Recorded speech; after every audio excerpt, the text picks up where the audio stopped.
the 1960s, Hollywood put some of the rarest machines ever built on camera, and then acted like they had absolutely no idea what they had. We are talking 55 cars built, 46 deliberately crushed, a $250,000 hand-built concept car purchased for exactly $1, and a purpose-built World Championship racing machine cast as a casual street car prop in a film most people have never seen. These were not cars pulled from a dealer lot.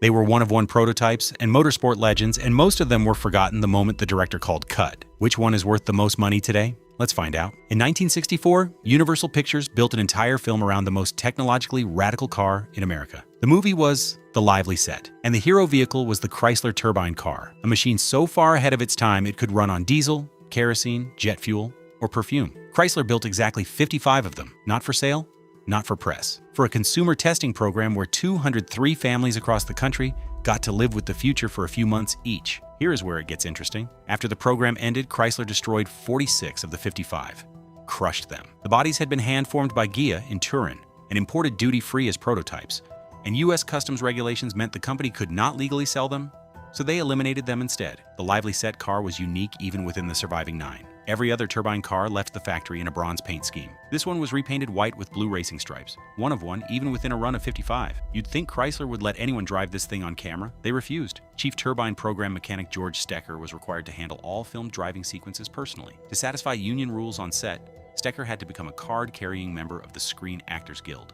And that was not even the darkest part of production.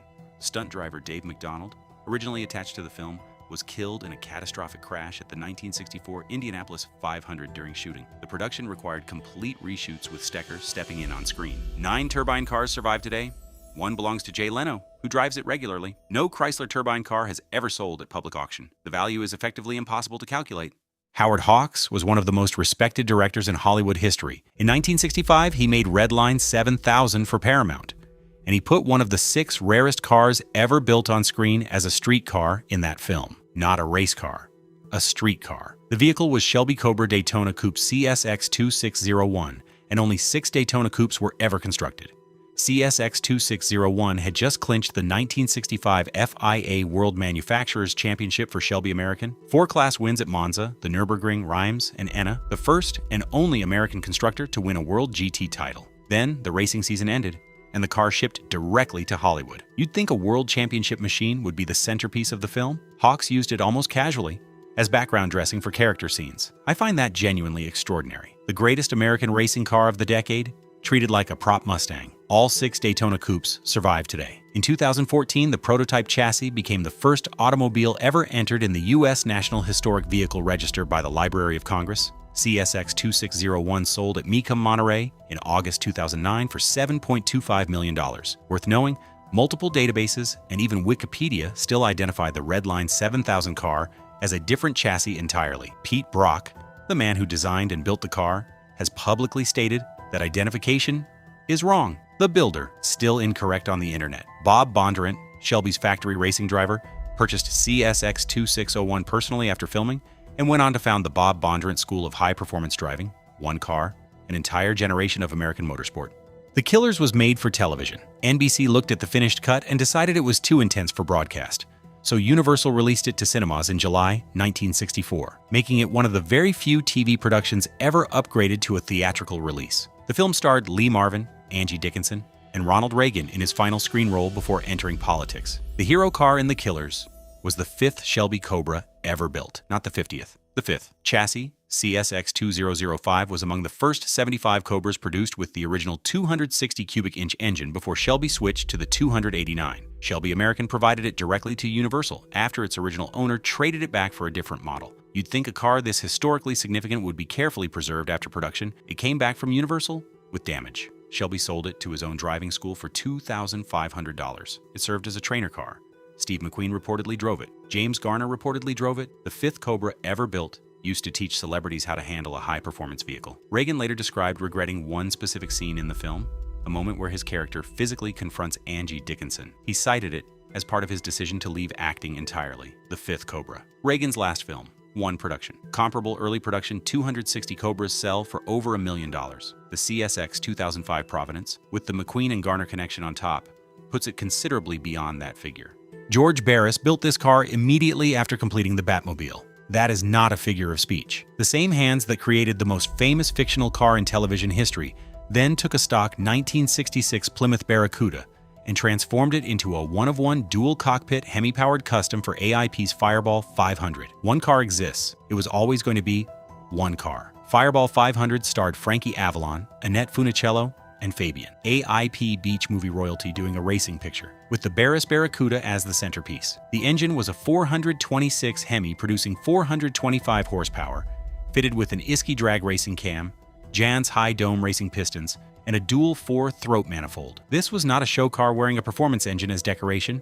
It was built to move. Here is the detail that makes this film genuinely funny. There is a scene where Avalon's character gets ribbed about driving something that looks like the Batmobile. He fires back that he had his first. Barris had delivered the actual Batmobile to Fox weeks earlier. That line was written knowing audiences would catch it. The racing footage shot at Saugus Speedway was so good that Disney lifted it directly for the Love Bug 2 years later. The demolition derby sequence that opens Herbie's first film is stock footage pulled straight from Fireball 500, two of the most culturally different films of the decade, connected by recycled racing photography. The Barris Barracuda sold at Barrett-Jackson Scottsdale in January 2015 for $137,500, including signed photographs from all 4 lead actors and the original 35mm film print, one car, one result.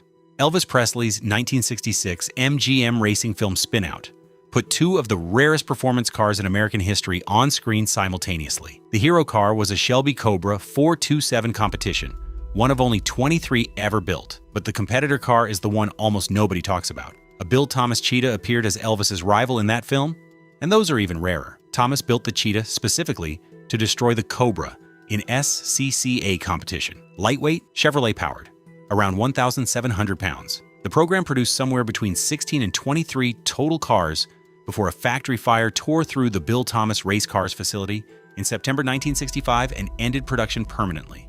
Tooling gone, inventory gone, several unfinished cars gone. Whatever total existed at that moment was the final count. You'd think a story that dramatic would make every surviving Cheetah instantly accounted for. The Spinout car, number 58, went sideways after filming.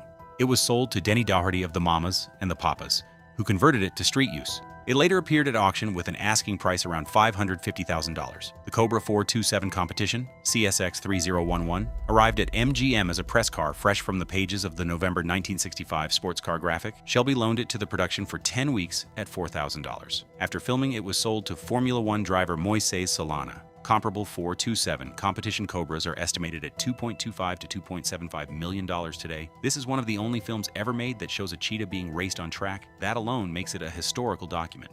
John Frankenheimer's Grand Prix is one of the greatest racing films ever produced. It is also the only major Hollywood production of the era where Carroll Shelby himself served as official technical consultant and personally loaned his own car to the film. James Garner drove a 1966 Shelby GT350H throughout European location shooting in Grand Prix, on camera, and off. The specific car was chassis 6S611, part of the famous Hertz Rent-A-Racer program. Around 1,000 GT350H cars were built in total. Only 85 left the factory with a 4-speed manual transmission. The rest received automatic gearboxes for the rental fleet. Chassis 6S611 was one of those 85, representing less than 9% of an already exclusive run. Here is what makes this particular shoot remarkable. Bob Bondurant trained Garner at Willow Springs Raceway, and the professional racing drivers on set started quietly watching his lap times. The consensus was that Garner was talented enough to have competed professionally at a serious level. He subsequently went on to sponsor his own Formula racing team. Ford added something to the Grand Prix production that almost never gets mentioned. A 1965 Ford GT40 chassis P1027 was configured as a camera car. Its rear engine layout allowed a front-mounted camera position that could film at over 150 miles per hour alongside actual Formula One machinery. That footage is why Grand Prix still holds up visually today. GT350H values currently range from $97,000 to $313,000. 4-speed manual examples lead every auction. The Grand Prix connection puts chassis 6S611 in a separate conversation entirely. Most people know the villain car in The Love Bug as the yellow racer that Herbie finally beats at the end of the film. Almost nobody knows what it actually is. The vehicle was an Apollo GT, hand-built by International Motor Cars in Oakland, California, with hand-formed aluminum bodywork by Intermechanica in Turin, Italy. Around 88 total Apollo GTs left both facilities combined. Disney's props department used one as a racing antagonist in The Love Bug and destroyed another one during filming for camera access. The Apollo GT was a genuine attempt to produce an Italian-styled, American-powered Grand Tourer at a fraction of Ferrari money. Reviewers of the period compared them favorably to contemporary Ferraris. The company folded because hand-building cars on two continents while maintaining quality and cash flow turned out to be structurally impossible. By the time Disney came calling, the Apollo GT was already a ghost brand. You'd think a car this rare would be handled carefully on a Disney production. They cut one of the two prepared film cars apart for angles. The surviving example, car number 1052, was authenticated decades later by matching visible damage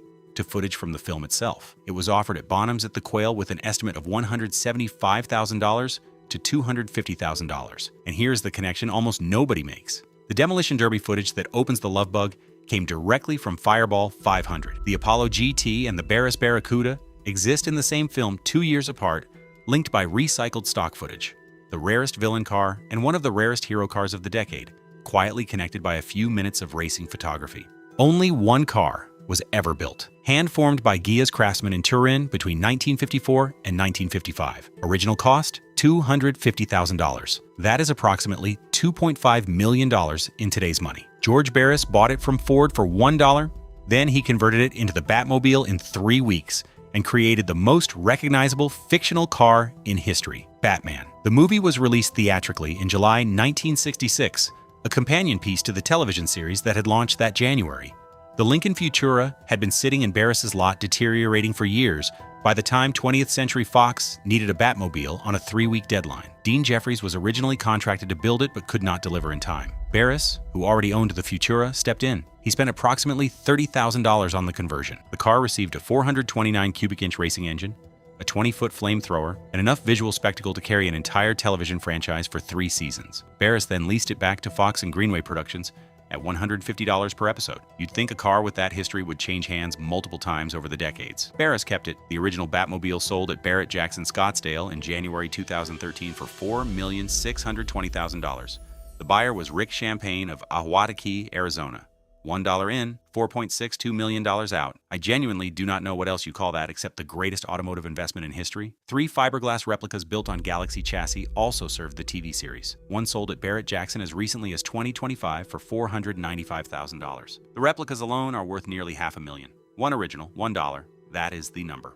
The Ford Mustang launched publicly on April 17, 1964. Goldfinger started principal photography in January of that year. Alan Mann Racing and Byfleet. Surrey received what was almost certainly a pre-production chassis in February 1964, months before the car was available to anyone. The Mustang's first major film appearance was in a Bond film, and it arrived in cinemas before most people had ever seen one in real life. Tanya Mallett's character drives the white Mustang convertible through the Furka Pass in Switzerland before Bond's Aston Martin forces it off the road in Goldfinger. Race driver Andrew Cowan doubled for Mallett in the driving sequences, wearing a wig. Alan Mann Racing modified the suspension specifically for the steep mountain roads of the location. Ford's placement of the Mustang in Goldfinger was not accidental. Henry Ford II personally facilitated placement of Ford vehicles in the Bond franchise as a strategic marketing exercise. The Mustang had been publicly available for weeks when the film opened in the United Kingdom in September 1964. Here is where it gets genuinely unsettling. The car is missing. John Grant of Alan Mann Racing stated he could not remember what became of it and believed it may have been scrapped. It appears on wanted lists across multiple Mustang enthusiast databases. Someone connected to the Fleming organization once claimed it had been located. No confirmation ever materialized. The Goldfinger Aston Martin DB5 sold at R.M. Sotheby's in 2019 for $6.38 million. A confirmed pre-production Goldfinger Mustang would enter a completely different valuation conversation. It is out there somewhere, or it is not. Nobody knows which. Steve McQueen and director Peter Yates filmed a 10-minute, 42-second car chase through the streets of San Francisco in 1968 that permanently redefined what action cinema was allowed to do. The film was Bullitt.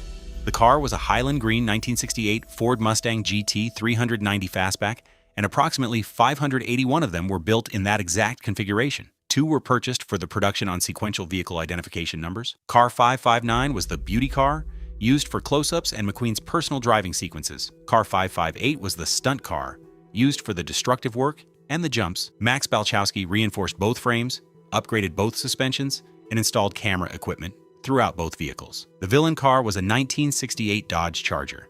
And here's what the edit completely hides. The Charger's 440 engine was significantly faster than the Mustang's 390. The Charger drivers had to ease off the throttle during filming to avoid pulling away from McQueen on camera. Car 558 was believed destroyed for decades. It turned up in Mexico in 2017. Severely deteriorated but authentic. Ford production data specialist Kevin Marti confirmed it. Restoration is ongoing. Car 559 ended up with Robert Kiernan in October 1974, bought from a Road and Track classified advertisement for approximately $6,000. McQueen found out. He wrote to the family asking to buy it back. They refused. He wrote again. They refused again. The car sat with a failed clutch from around 1980 until Sean Kiernan revealed it publicly at the 2018 Detroit Auto Show. It sold at Mecum Kissimmee on January 10, 2020 for $3,740,000. Bidding opened at $3,500. One anonymous phone bidder, nobody knows who. The 9 cars on this list that were not the Bullitt Mustang have a combined auction history worth well over $20 million. Most of them appeared in films that today's audiences have never heard of. The cars outlived the films entirely. That is what happens when genuine rarity meets cultural indifference. The production moves on, the studio archives the footage, and the machine remains exactly what it was on the day it was built. The 1960s were the only decade in which Hollywood had genuine access to the rarest performance cars in the world, without realizing what they were holding. Nobody treated the 5th Cobra ever built like a museum piece. Nobody handled the only Cheetah on camera with white gloves. They drove them, filmed them, and moved on. That window is permanently closed. What was captured in those frames is the only record that remains.